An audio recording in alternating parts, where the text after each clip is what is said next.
So you have discussed about summer school during this meeting.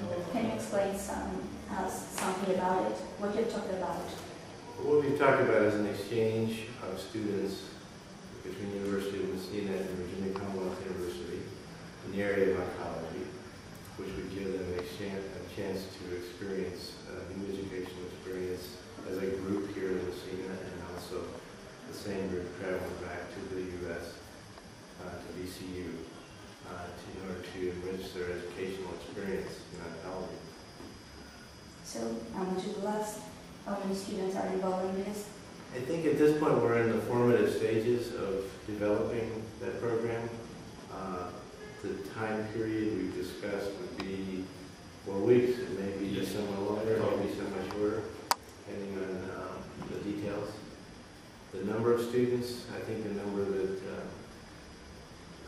Professor Vita has talked of is perhaps 4 students, 4 to 6 from Massey. We're not sure yet how many there would be from our university, but probably the same number.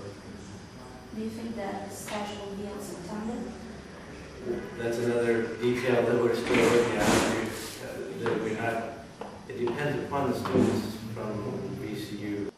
Yesterday you have visited several structures involved in the medical research, either clinical, pharmacy and veterinary faculty. Do you have some advices for us? Do you believe that there is something to change, something to improve here? Oh, I think there's always something to improve everywhere, our university included. Yeah, it's interesting. We could probably have some suggestions.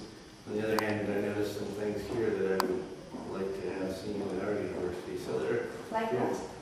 Oh, at the oncology, medical oncology unit. Something about your work. On your site you say that there isn't a one-size-fits-all solution for tumors, and that each person diagnosed with cancer has a unique genetic, biological, and neurological makeup. What does it mean in practice? There is not a definitive cure for cancer. I mean, something to say, that's all, nobody is going to die with this. Yes, so cancer is a very complex set of diseases. We talk about cancer as if it were one disease. It's probably over 100 diseases, maybe 200 diseases, when you look at it at a molecular level. And the more we understand cancer, we understand its molecular basis, what causes it at the genetic level, at the level of protein in the cell. We understand that there are many, many kinds of cancer, even within one type that we might call lung cancer or breast cancer.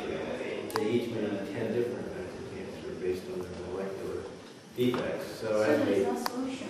Well, I would say there's not no solution. I would say that the solution isn't very simple, and that we will need to continue to understand the genetic variability within tumors of a different type, and to be able to target the specific sets of defects for each tumor to have the best effect. This is sort of personalized medicine, you might call it. I think that we've changed how we view cancer as opposed to 30, 40 years ago when you said you either cured cancer or you died of cancer with a lot of suffering. Now we would say you could control cancer, you could stop it from growing, stop it from causing pain and suffering, but it still might be there. So you convert it from a deadly, fatal disease to a more chronic disease that could be lived with a very good quality of life. And we have patients like that now who live many years with cancer, but they're working and enjoying their lives and able to do the things they want. They're not cured, and yet they live a normal life. Just the last question is a personal one. Why did you choose to study cancer and to cure it? That's a very interesting question. There's a scientific reason and a personal reason. Scientifically, I've always found